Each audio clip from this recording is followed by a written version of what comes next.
a lot of soul. This is Bass Talk Live. Your host, Mark Jeffries and Matt Pangrack. BTL is brought to you by Lowrance, Lose, Strike King Lures, Bass Cat Boats, Ducket Fishing, Spro, AFCO, Big Bite Baits, Sunline, and TH Marine. BTL coming at you. Good Wednesday, everybody. Welcome once again to BTL Bass Talk Live, where we're going to talk bass fishing and anything else that I want to talk about. Yes, Matthew, he is not here because this show on Wednesday was actually pre-recorded last night. We had an opportunity to talk to MLF professional Mark Daniels Jr.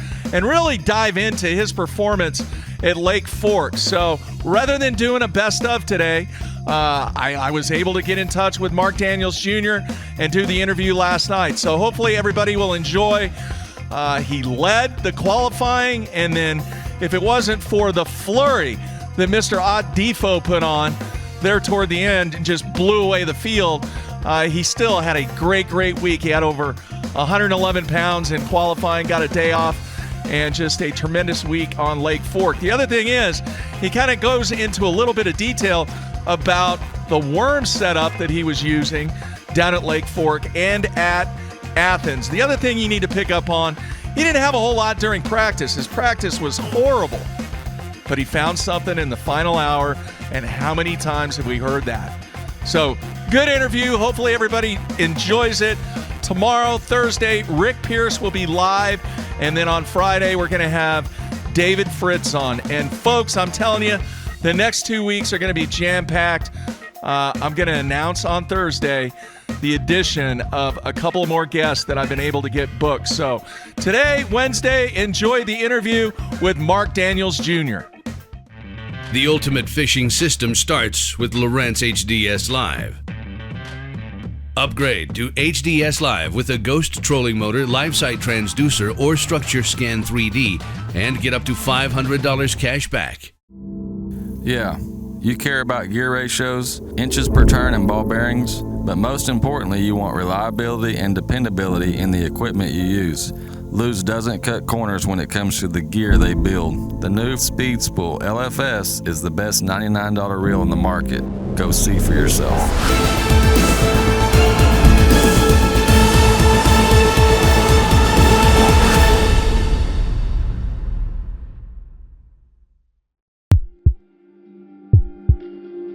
We've paired one of the most iconic hulls in the history of bass boats with a proven lineup of trusted accessories. We're bringing you best-in-class value and performance, leaving others in your wake. Turnkey value, turnkey performance. The Pantera 2 is an overachiever in the 19-foot category. Once you hit the throttle, you'll feel the rush, and there's no looking back. Kevin, what are you doing here? Oh, I'm just filling in for Billy. I need a 660 shad crankbaits in the Series 5 model. We're out. You're not out. You got all kinds of them right there. We're out. Kevin, I need 6. Have a lollipop. I do not want a lollipop. Have a lollipop.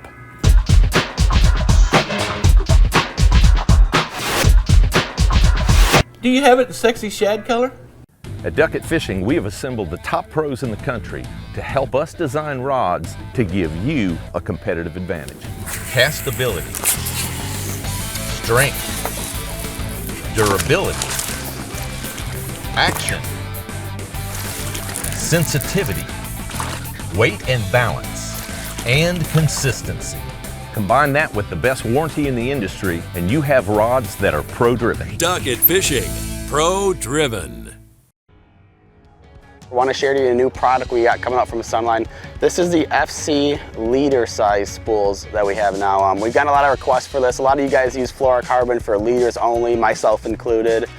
And one of the problems you have is when you have a 200-yard spool, that might last you 2, 3, 4 years. You might even lose it before you even get done with the spool. So we've gone to a little smaller spool. These are 50-yard spool sizes. You know, that way you're not holding your line on forever. You can keep your line fresh, use it when you can, stores real easily in the boat.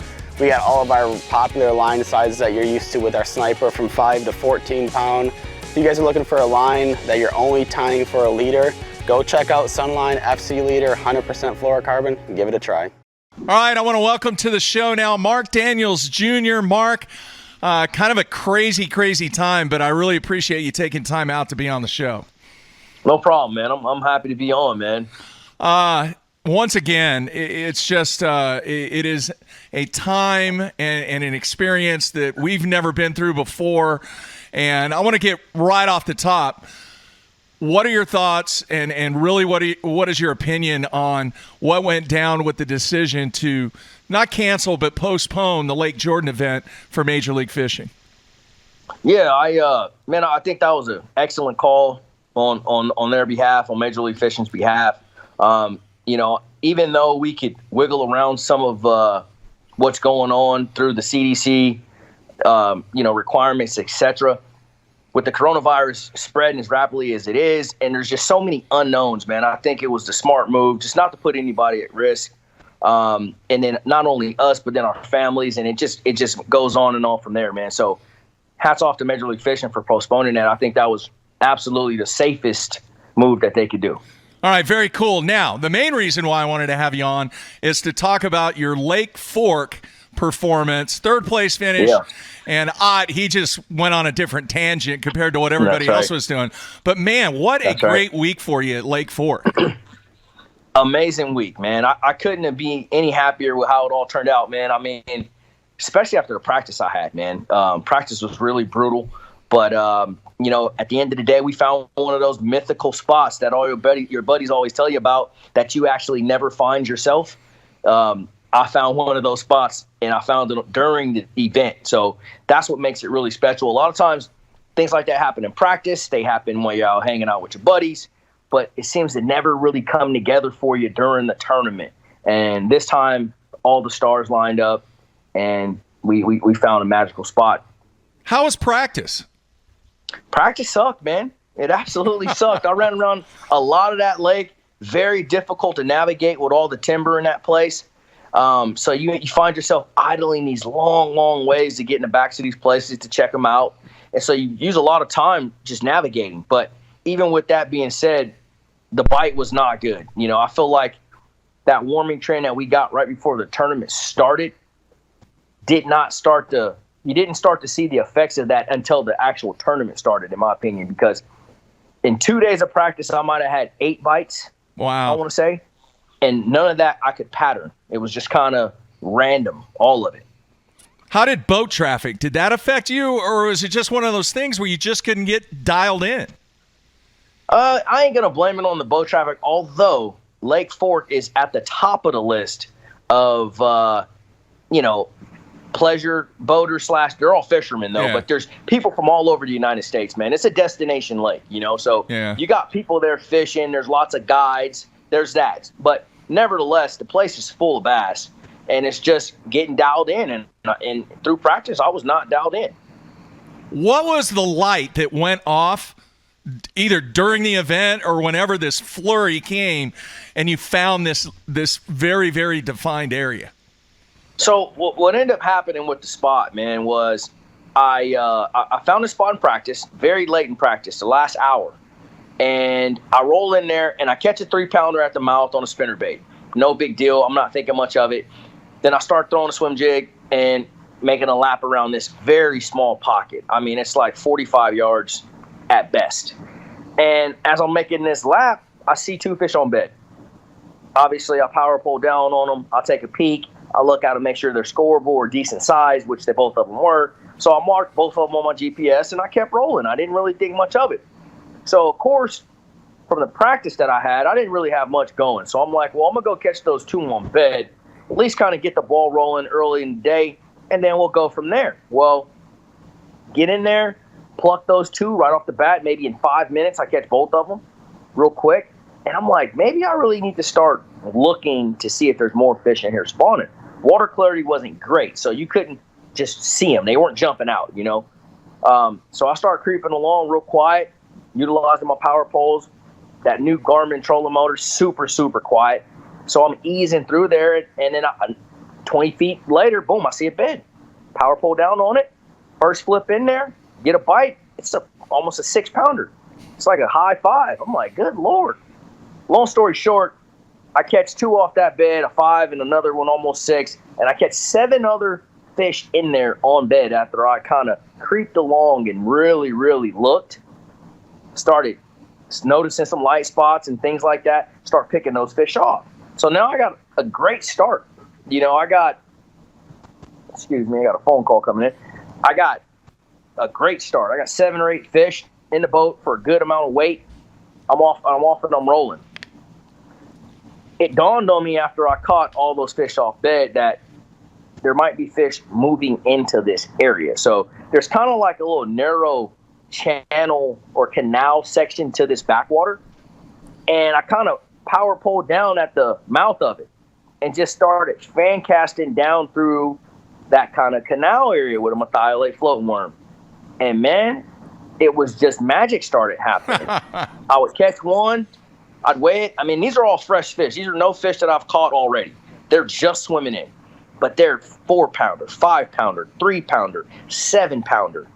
And I literally sat there and kept making a rotation around a small pocket and coming back to that canal and picking up a new one. I did that for 2.5 periods. So that's a total like 5+ hours, man, of doing this. And I'm racked up in the mid to high 70s at this point in weight. And it was just one of those crazy things that happened.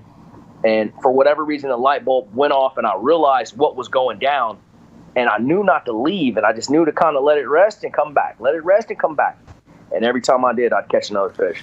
Did you see some fish that you were like, you know, I don't have time to mess with that? Even though it was a big fish, like we talked to Andy Montgomery this week, and he said 20 minutes was it. Is that how it worked out for you? You know, given the format that we're dealing with, you cannot get too caught up in a fish. And I knew that. And I said that all week. And the bed fish that I did catch, 15, 20 minutes tops I'd spend on them. Thankfully, I didn't have to ever spend that much on any one fish. But, that has to be the threshold, man, because a guy going down the bank throwing a spinner bait or a jerk bait or a crankbait, he's catching them. Yeah. And now you're finding yourself wasting time and you're falling behind. So I knew that. But it helped. It worked to my benefit for them all to be in such close proximity. So I didn't have to go too far to find another fish, and I didn't have that issue. But I certainly understand where Andy's coming from on that. You can't waste too much time on a bass, regardless of how big they are. Yeah. Almost 112 pounds. You won the qualifying round. What are your thoughts about having the day off? Man, I like it, man. Of course, I came from the FLW Tour originally before I qualified for the elites, and then obviously now in the Bass Pro Tour. But we had that off day, man. If you practice 3 hard days, sun up to sundown, you had that day to kind of recuperate, get your stuff together, relax, get a bite to eat. Just all the things that you kind of miss out on during the actual tournament. Because you're just getting after it so hard. So having a day off in this case, well, it was really a day off because I spent 1 day practicing in Athens. Yeah. So having 1 day off to kind of gather your thoughts, put together a game plan, rest, get your gear together, man, it's a big deal. I really like it personally. All right, let's talk about Lake Athens. And you led for a good amount of time. And it was coming together. Yeah, I want to know, with 1 day, was that the first look that you had on that body of water? And if it was, how did you put together your game plan for that final day? So I'd never been to Lake Athens before. I hadn't heard anything about it. I don't know anything about Lake Athens first time. So I get over there. Of course, I'm leaning on knowledge that I just recently took from Lake Fork, right? Yeah. And hoping that I could find something similar to apply over on Lake Athens. So we get there, we launched a boat. Right off the bat, the first thing I noticed, this lake's gin clear. I mean, like 5 and 6 foot visibility. You can see super good. So I start running into these creeks and these pockets, and I'm not even fishing. I'm just looking at this time. Trolling motor on high, and there are fish on bed all over the place. I mean, they're bedded up everywhere, and I'm like, this is good. So I'm like, how do I want to attack this? Because there's so many up that I know I kind of want to fish shallow, but how do I want to attack this? Kind of going back to what Andy said, I knew I didn't want to do a lot of straight up sight fishing, time consuming, not cover enough water. I didn't want to fall into that trap. So one of my most favorite ways to catch them during the spawn and pre-spawn, when they're moving up, getting shallow, kind of looking around, is to cover a lot of water with a floating worm. And obviously I just got off a great bite on Lake Fork doing that. I immediately rigged one up with a screw lock, no hook, and I start running these shallow bays, fan casting it around up shallow, and I probably had 30 plus bites in a few hours. And I was just kind of blown away at how many fish were in this place and how many bites I was getting. I'm like, this is crazy. So I was really, really excited going into the championship round about what I had found. What hasn't been talked about, and a lot of people don't know this except for the 10 guys that competed, that night we had a really bad storm come through. A lot of lightning and thunder. And all my shallow guys out there can definitely relate to this firsthand. Shallow bass of any kind do not like that. That really kind of throws them off of what they're doing. They'll pull off a little bit, and they'll get off into like that first little break a lot of times. And I think a portion of those bass did that. Not all of them, because obviously I caught quite a few up shallow, but I was getting a fraction of the bites that I was just getting a day prior or 2 days prior. It was kind of mind-blowing, to be honest. But I stuck with my guns, which may or may not have been a good thing, but I stuck with my guns, and we rode the wave with the floating worm, man. What was the thoughts going through your brain when you were hearing the score tracker updates and Ott goes on this flurry and you were struggling a little bit? What were your thoughts? Oh, yeah. Well, I mean, I seen Ott a lot earlier in that day, and he seemed to be dedicated to offshore. No surprise there. I just felt like the majority of the fish were on the bank and or coming to the bank personally. And if you look at the majority of the day and what he was doing in my mind and from what I saw, I'm like, they're just not biting out there that great. You know, I'm not setting it on fire up shallow either, but neither is anybody fishing off the bank from what I've seen. And I know Ott's offshore. So I'm like, that's not really happening. But with that being said, it doesn't take but for you to run up on one school, which is exactly what he did, and absolutely set the world on fire, which is exactly what he did. So when he started dinging it up and I'm seeing 5-pounder, 4-pounder, 9-pounder, I immediately knew. I told my guy, I said, man, I rolled up on one of those schools. He found a group, and he is not holding back. And it hurt, to be honest, because you don't get in position like that to win often. It's very, very difficult to get in that position, let alone close the deal. And so to be leading with an hour left, and looking very, prosperous to win, to start hearing that, yeah, it hurt. It did, to be honest. But at the end of the day, you can't do anything but take your hat off to a guy that finds a school like that and figures it out and absolutely crushes it. And that's what drives the sport. That's what fans want to see. That's what's exciting. And I can't take nothing away from Ott for that. All right, so basically you made no adjustment. You stuck with that worm. Oh, yeah. No matter what the score tracker was doing, you were sticking with it. I was ride or die, man. I was ride or die. I had so many bites in practice doing that. I just could not put it down. I just felt like it was only a matter of time before I just rolled into the right pocket, and it would be a similar outcome to what Ott did. Maybe not as fast, but I felt like I could roll in any pocket at any given time and catch 6, 7, 8, 10 bass. It's interesting. I don't know how many people picked up on this quote in some of the interviews that you did with Major League Fishing, but the one that I picked up on was you said you never can have enough. Oh, yeah. And that was so true with that flurry that Ott had, and man, it was so cool to watch. Nothing against what everybody else was doing, but it was really, really cool to watch. It's a special deal, man. It's magical, and it's what as fishermen we live for, and you fish your butt off in all those days of practice, the blood, sweat, and tears that goes into this is all for that one moment. When you find something like that, then it all unfolds. And I sat back and had to go rewatch live myself. I mean, it's amazing. That's interesting. It simply is amazing. Yeah. Yeah. And what was cool is he was catching the sand bass along with, right. Man, how many 4 and 5 pounders and 3 pounders? Right. It was just nuts. Have you ever had a situation like that, Mark? Yeah. I found even back home on the California Delta, a lot of times those big largemouth, they run with the stripers. The stripers are ferocious, aggressive eaters. Yeah. Same with white bass. They kind of got the same mentality. They're just like the Chihuahua version. You know what I mean? Yeah.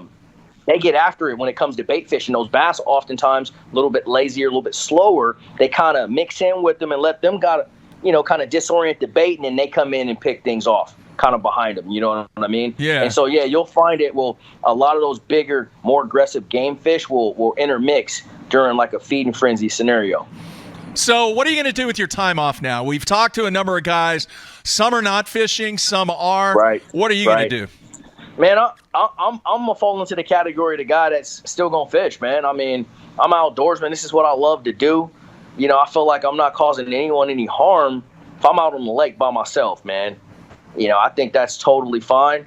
That's just my personal opinion. I'm not saying go do that, but man, I'm gonna chase down these crappie. This is something that I don't get to do all the time because I'm generally on the road right now. But this is the time of year when they're biting really good, and I like chasing those bad boys just as much as bass. Yeah, it's unfortunate that Matt couldn't be on the show because he is obsessed with crappie fishing right now.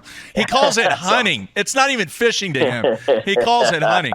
Is this your favorite time of the year to fish? Or if you had to break down the seasons, how would you rank the 4 seasons as far as your favorite time to go out and get on the water? Man, you got to put spring at the top, man. Spring's going to definitely be number one. This is when you're going to see the biggest fish of the year. They're their biggest, they're their heaviest, they're their most aggressive, in my opinion, right now. And if you just scroll through social media, everybody's holding on a 5-pounder, it seems like. Yeah. And it's just a beautiful thing, man. I mean, this time of year I absolutely love to get out there. My personal best come this time of year. I got several, 10-plus pounders during the spring.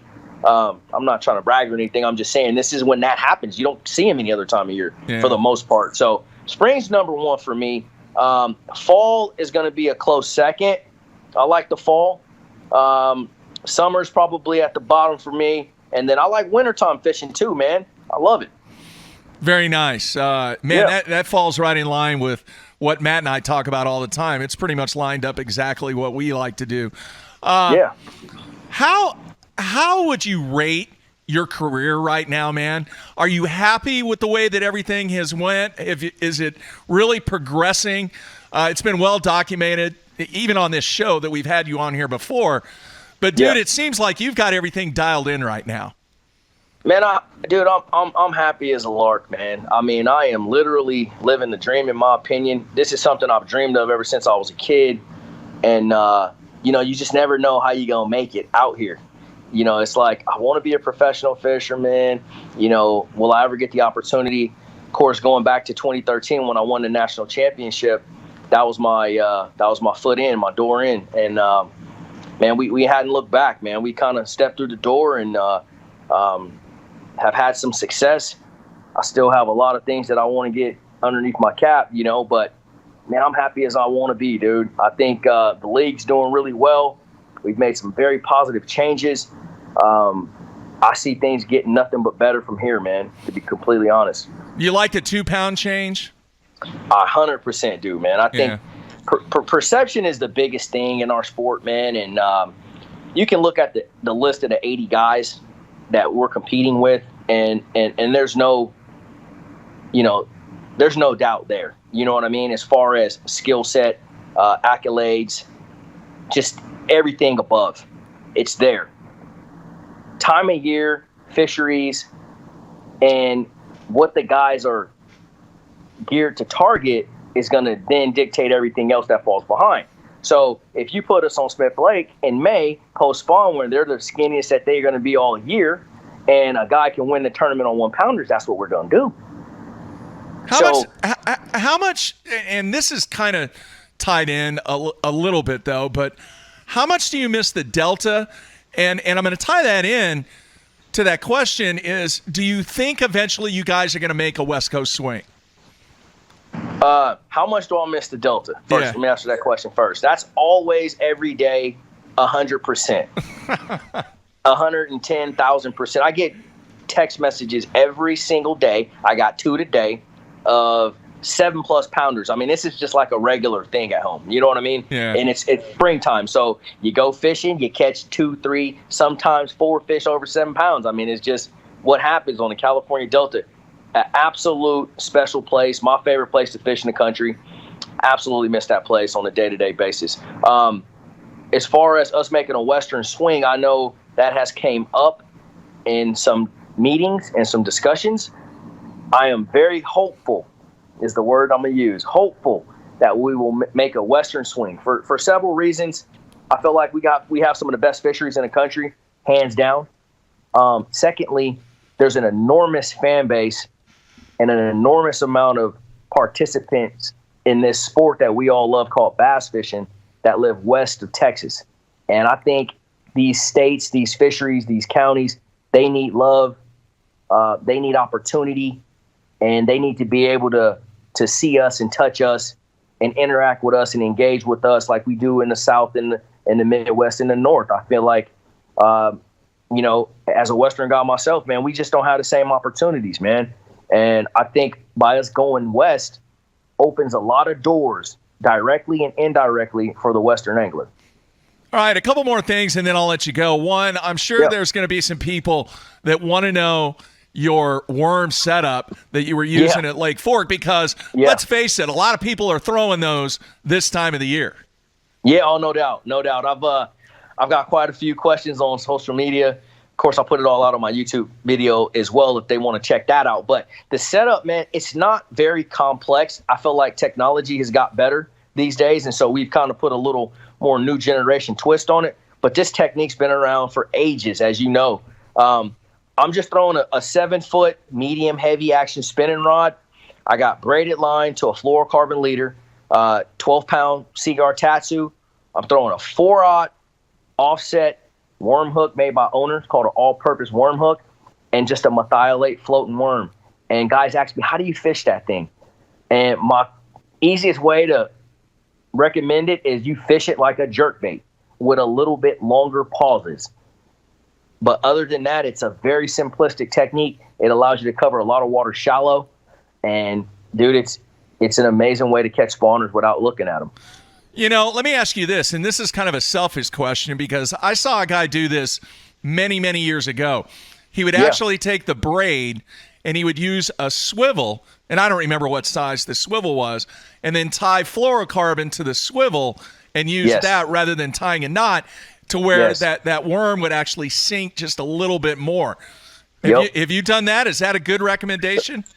So originally that's how the technique was kind of brought to us, the old school way, was with a swivel. Yeah. Now, in my opinion, like you stated, the swivel did 2 things. It got rid of the line twist for one, obviously, but then it also gave you a little bit of weight to keep that bait down. So my new age twist to that, I really like the braid to the fluorocarbon setup connected with an FG knot. The biggest reason I use a number 4 hook, which is a little bit big for this particular technique, it's a thicker gauge. It has more weight. It allows you to keep that bait down. So I've traded out the swivel for a thicker gauge hook, which gives me a little bit better casting distance, a little more weight, and also keeps that worm down a little bit. So that's my little new age twist that I put on it personally. All right, very nice. Now, what is up with methylate? It's been this way for years. What is it, Mark? I have no clue, really, other than the fact that it's the brightest color man could put together, man. I mean, like, it glows harder than chartreuse, in my opinion. It does. And I think it just has what we know in the bass fishing world, or we reference, you hear a lot of the swim bait guys talk about, is drawing power. It pulls the curiosity of that bass so strong that they just can't handle it, and they absolutely have to eat it. And I mean, when they get it, so many times I got to get pliers, the long ones, the extended ones, and go way down in the gullet to get that thing back. Wow. Which looks nothing like anything they would ever feed on. It just triggers the reaction with the drawing power. They can't handle it. They got to get it, man.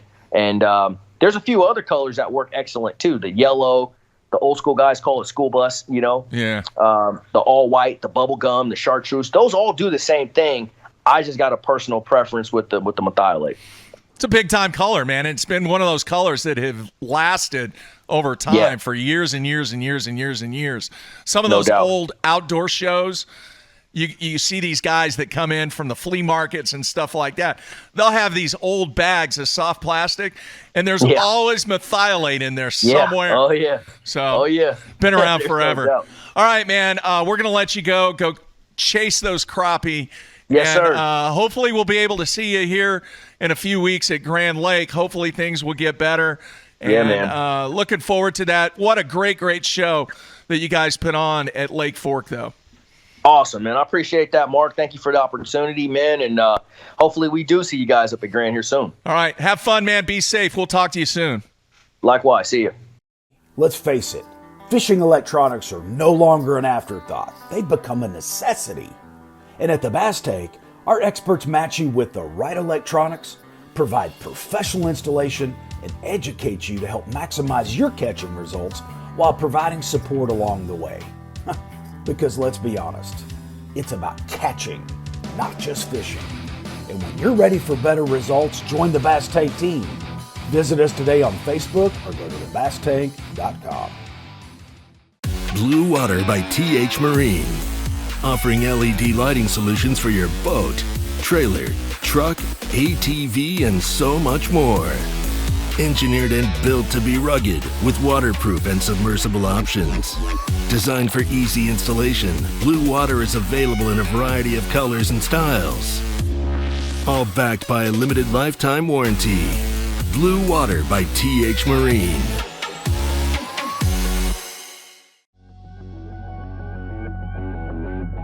The name SPRO says it all. SPRO stands for Sports Professionals.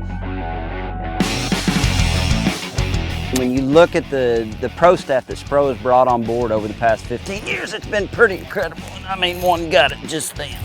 From the development of the rock crawler to the McStick, from the Fat Papa to the Little John series, when you tie a SPRO bait on, you know it's been designed by a professional to get the job done.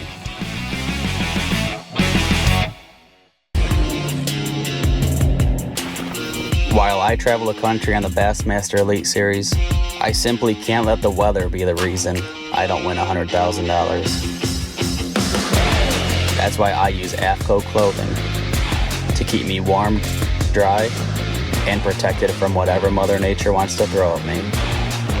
My season depends on it. My career depends on it. AFCO, any fish, any water. All of us on the Pro Tournament Trail use Gamakatsu hooks. Why? Because they are absolutely the best. It's not about how many bites you get. It's how many you put in the boat. Gamakatsu makes hooks for every fishing style. We didn't come this far to lose fish. Did you? For more information, visit gamakatsu.com.